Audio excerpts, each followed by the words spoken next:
it says in the Torah, Lochein Emor Hini Nosin Lois Brisi Shalom. So Pinchas had a special covenant. We know Pinchas lived a long time. He lived for hundreds of years.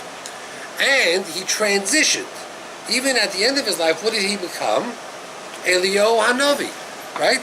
The Zohar Kodesh says, Hinini Nosi Lois Brisi Shalom, Shalom Mimalach HaMovis.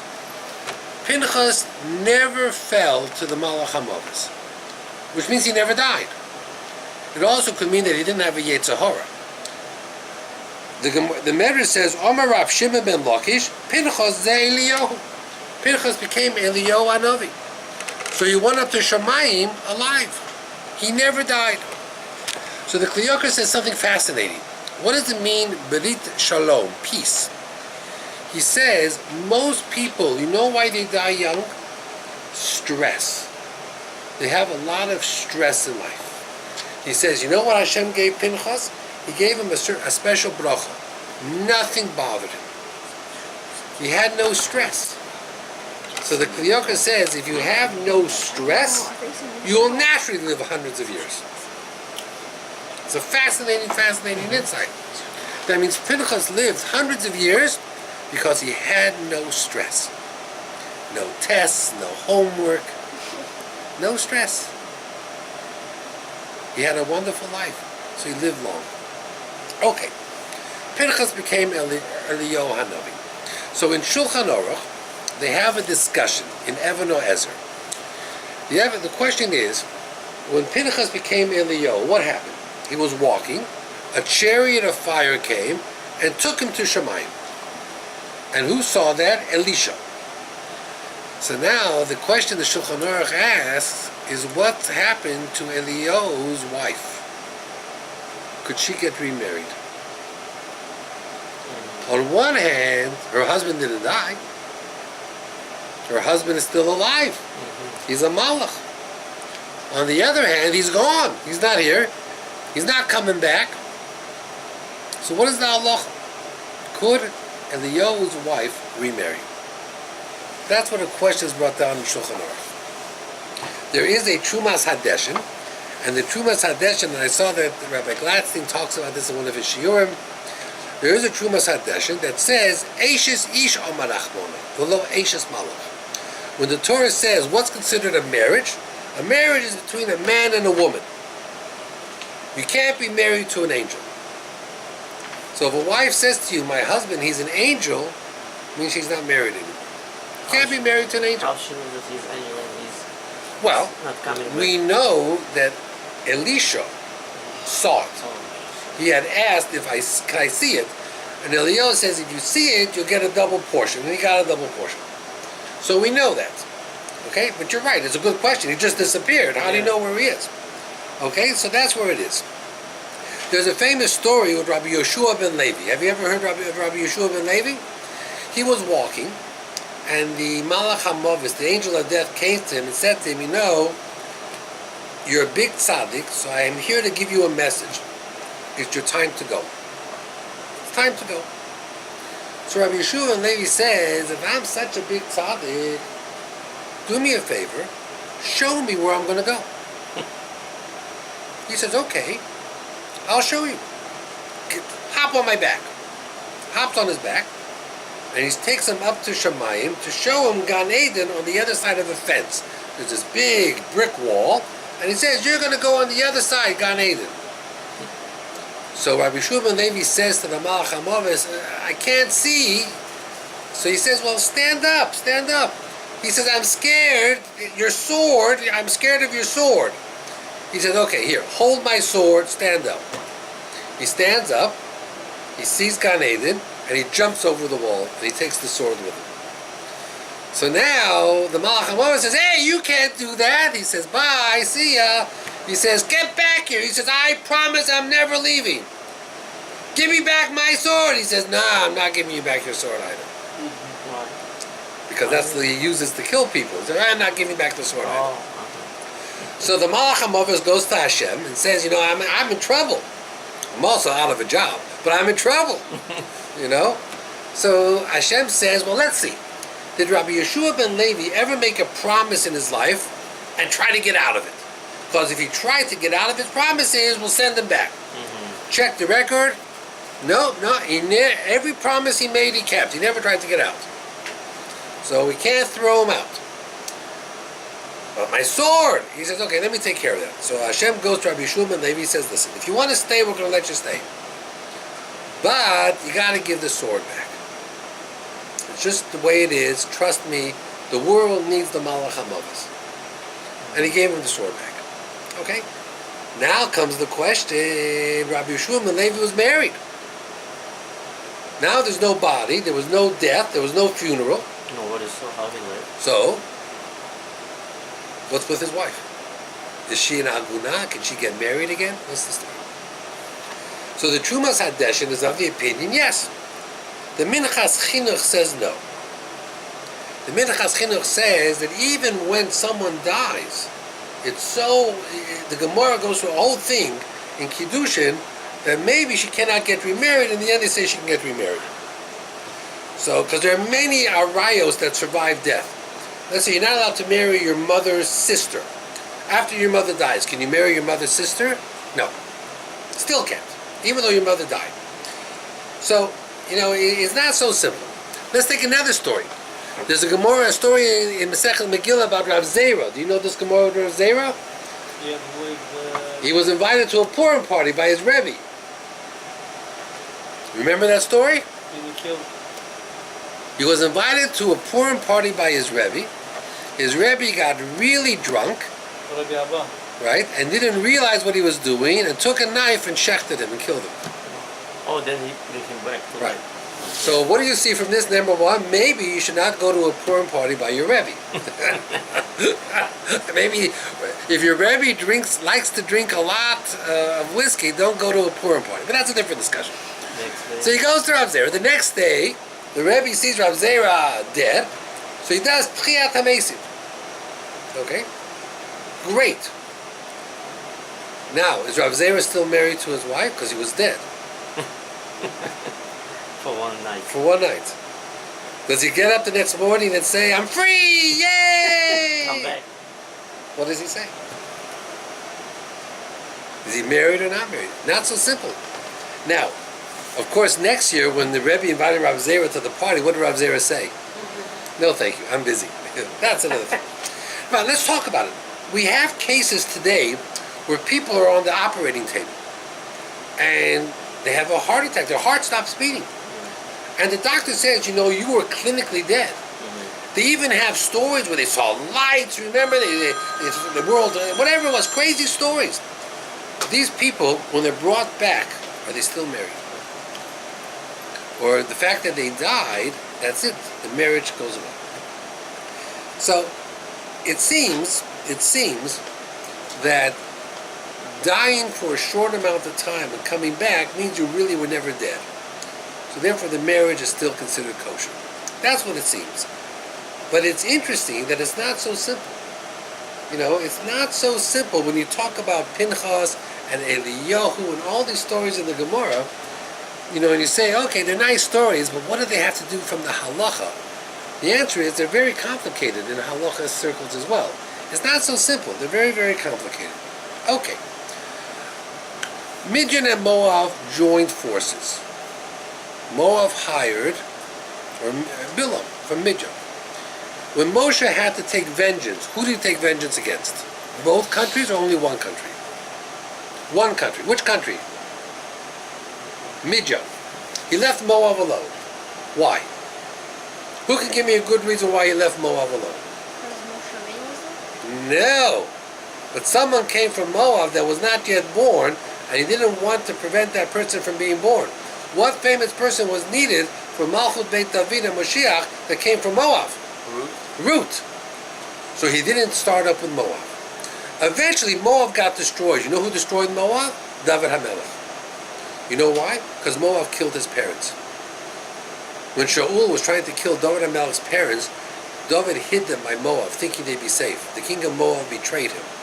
And when David HaMelech became king, he wiped out almost all of Moab. So it's interesting that Moab had judgment delayed, but eventually got theirs. But Midian had no business here. This was not their fight. Israel was not near them. Israel wasn't threatening them. The fact that Bilam got involved and the girls of Midian got involved, Hashem said to Moshe, you know what? You got to stop it. You got to stop it. Okay. Two people. Zimri ben Solu, Shevet Shimon. Pinchas from Shevet Levi. What was the nature of Shevet Shimon and what was the nature of Shevet Pinchas, of Shevet Levi? Think about this. Think about this. The idea of having girls throw themselves to guys. What was Shevet Shimon's opinion about that? Were they for that or against that? Historically, they were very much against it. Because in the story of Dinah and Shechem, Shimon got up and killed all of Shechem. What did he say? Hakizona yasez achosenu? A chutzpah? You just take girls? So today, when Shimon did what they did, it was an act against their nature. That's why it was so bad. Their nature should have been to say no, and they said yes. What was Levi's nature? Ohev Shalom, Rodev Shalom. What did Pinchas do? He took a spear. So he also went against his nature. But he did it l'shem shamayim.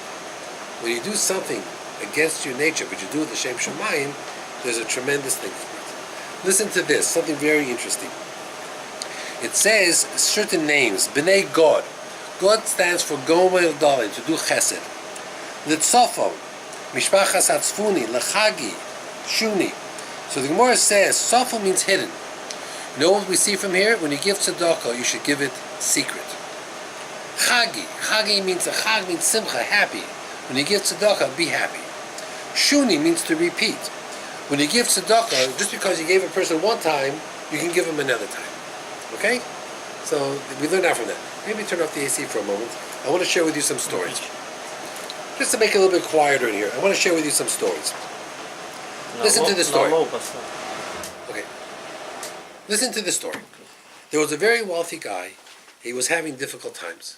This is Moshe Meir Weiss brings down the story. He was having difficult times. So he goes over to a person. He says, I need to borrow money. I need to borrow $10,000. So the guy says to him, you drive a fancy car. You have 2 cell phones. Why don't you cut back? Give up your car, give up your cell phones. He says, you don't understand. In my business, I have to have a fancy car. I have to have 2 cell phones. If people think I'm rich, I'll make more money. If people think I'm poor, I will completely go broke. So I know that it looks like I'm spending money I don't have, but I need to do it for my business. Okay. So he says, you want to borrow $10,000, who's going to guarantee the loan? He says, I can't ask anybody to guarantee the loan, because if word gets out that I'm broke, my business will die also. So he says, I'm not going to give you money without a guarantor. Who's going to guarantee the loan? So he says, Hashem will guarantee the loan. He says, you know what? I like Hashem as a guarantor, no problem. 6 months later, he goes to the rich guy. He says, do you have any money to pay me back? I lent you $10,000. He says, I have nothing left. Come back in a few months. He says, okay. 3 months later, he comes back again. Can you have any money of the $10,000? He says, no, I have nothing. But I'll try, but I have nothing. Anyway, the guy goes home to his wife, and he says, I lent this guy $10,000. He has nothing to give me back. His wife says, well, we got bigger problems than that. Our daughter is 25 years old, and there's no shidduchim for her. She has no shidduchim. No one is going out with her. So he says, okay, I got it worked out. He goes into the library, he goes and looks up to Shemaim and says, Hashem, you're the guarantor for this loan. I'll make you a deal. You find the shidduch for my daughter, I will consider the $10,000 paid. Because normally when a person reads a shidduch, you pay the shafran something. You find the shidduch for my daughter, we're square. The next day, he gets a phone call that a guy is interested in his daughter. They go out, they get engaged, they get married. This rich guy comes now to this fellow and says, okay, I have the $10,000 for you. He says, no, you don't owe it to me anymore. He says, what are you talking about? I borrowed $10,000. I owe you $10,000. He says, no, you don't owe it to me. Your guarantor took care of it. He says, what are you talking about? He said, I made a deal with God. I said to God, you find the shidduch for my daughter, the debt is paid. Keep your $10,000. True story. True story. True story? True story. There are many, many people who do a lot of chesed, who are big balei tzedakah. And it's amazing how they go ahead and do it. It brings down that the Bnei Korach did Teshuvah. So there's in Tehillim, it compares the Bnei Korach to roses, to a vered, to a rose. Morah says why? The petals of a rose are very soft. And in order to do tshuva, you have to be soft. If you're a toughie, you can't do tshuva, because a toughie never says, I'm sorry. Then the Gemara brings down, I saw somewhere, the Ben Ish Chai, something, the Sfardim, have the minhag, at the Pesach Seder, to put roses on the table.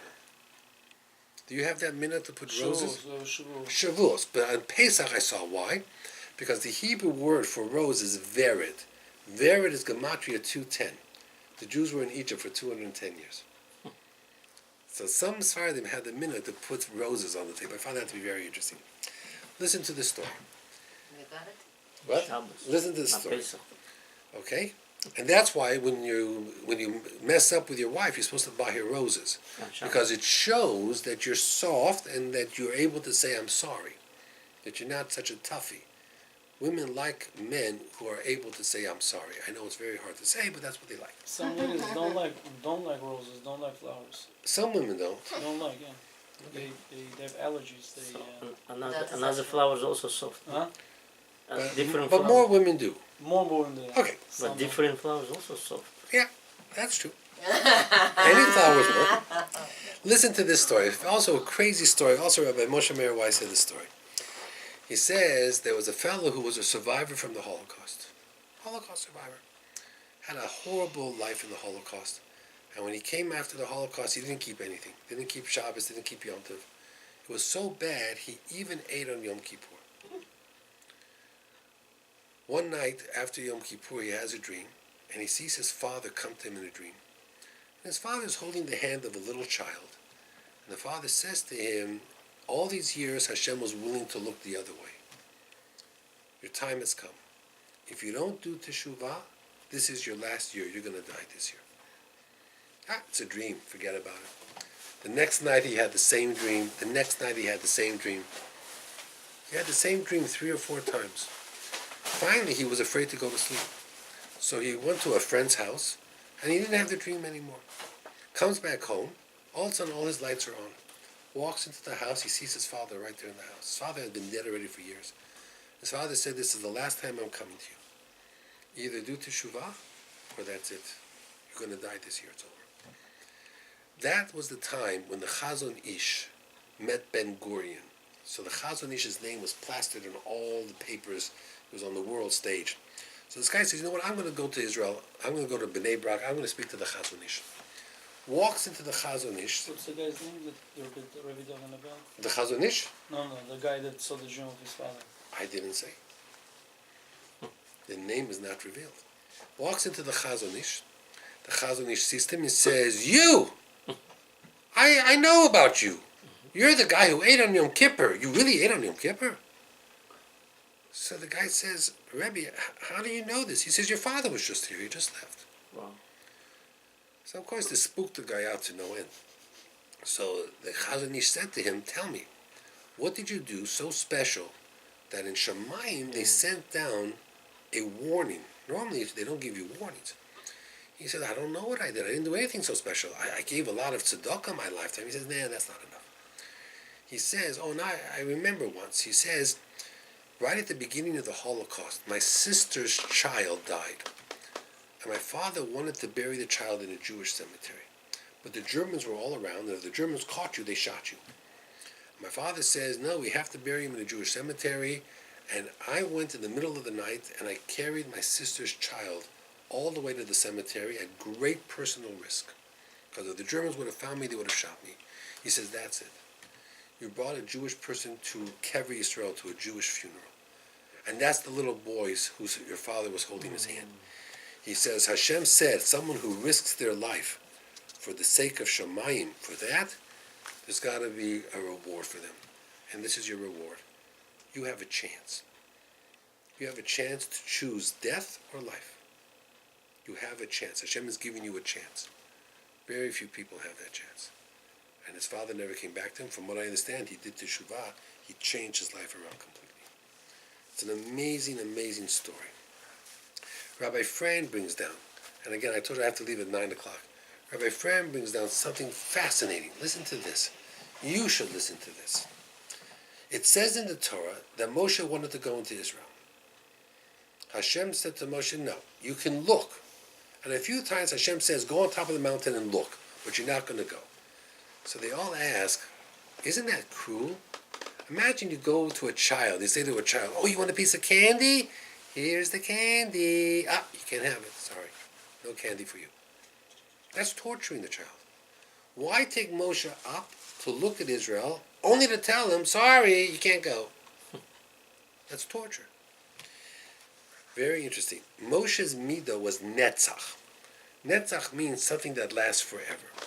They say if Moshe ever made it into Israel, the Beit HaMikdash would have been built, it would never have been destroyed. So what did Moshe accomplish by looking at Eretz Yisrael? So you know what they say? Fascinating answer.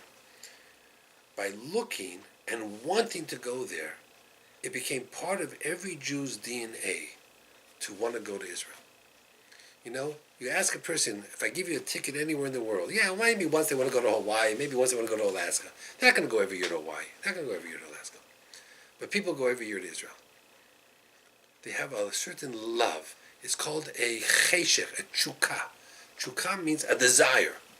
Where do we get this desire? Everybody has a desire. They want to go visit Israel. Where do they get that desire? Because Moshe looked. That means it was Moshe Rabbeinu's looking in Israel. That's what Hashem wanted. Hashem said to Moshe, the spiritual DNA of Klal Yisrael has within it a teshukah, a cheshech for Eretz Yisrael. They always want to move to Israel. They always want to go to Israel. You know why? Because you looked. And when you look at something, it became part of us permanently. So he says that's why there's a love for Israel. Every Jew has a love for Israel because Moshe Rabbeinu looked. I mentioned to you, it says that Pinchas took a spear, a romach. Most people don't carry spears with them.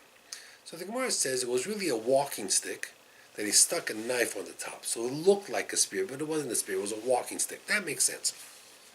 But the Zohar says something fascinating. The Zohar says, what got Pinchas scared? He saw the Malach HaMovis killing people already. You know, how many people died in the Magefa? 24,000 or something. And he says, you know what the Malach HaMovis looks like when he's killing people? He looks like the letter Mem. Because Mavet is the letter Mem. He says Pinchas is the gematria of 208. Add 40 to it, it's 248. That's Romach, spear. So Pinchas took a spear. He says, the Malach HaMovet, I'm going to grab you. That 40 plus his 208 is 248. That was enough to grab him, neutralize him, stop him, and therefore the Magefa stopped. So Pinchas had the power, the Zohar says, to restrict and restrain the Malach HaMoves. And he did that by incorporating, by taking into him the letter Mem. So now it became part of him in a way that is beyond belief.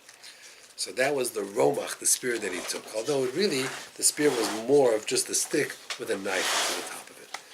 Okay, I've got to leave, but I finished volume 6 of the Abia Omer. So there were a lot of things here. The things that I just did, famous things from Rabbi Yosef. Rabbi Yosef said, let's say, for example, an Israeli soldier was in an airplane. He picks up a jet, and you see a missile hit the jet blows apart. Now, you never find the soldier's body, but you found the soldier's dog tags. Dog tags is a soldier wears around him. Israeli soldiers wear it is on their boots also. He says no soldier ever gives up his dog tag. So if you find the dog tag, it must be a sign that the soldier is dead. So it was a famous tshuva from Rabbi Yosef that if you find the dog tags, even if you find it in a shirt, and you find the shirt, no soldier would ever let that go. They wear it all the time. They shower, they sleep with it.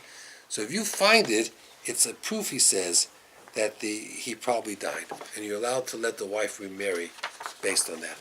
So that was something very, very fascinating. He also talks about the mitzvah of Yibum. He's a big believer that Yibum is instead of Chalitza. Ashkenazim don't do Yibum. We only do Chalitza. There was a meeting. What? Yibum means you marry your brother's wife. We don't do that. We do with the shoe, and we let her go marry somebody else. But he allows Yibum. And he says, even though in Israel, Rabbi Uziel, who was the first chief rabbi with Rabbi Herzog, made an agreement never to do Yibum, only to do Chalitza, he says, I changed that agreement, and I think that agreement was wrong. We follow the Bet Yosef. The Bet Yosef allows Yibum. So he was a big believer that he would allow Yibum. So there are a lot of interesting tshuvot from Rabbi Vadri Yosef that go different to what people do in Israel today and what people did before. He was in many ways, he was a revolutionary. He changed a lot of things. But there's some fascinating tshuvos over here that we did. I can't go into it now, but those are some of the things that he did. Okay? God willing, next week, Matos and Maseh will be full length. Have a good night. Thank you. Good night. Thank you Take very care. much.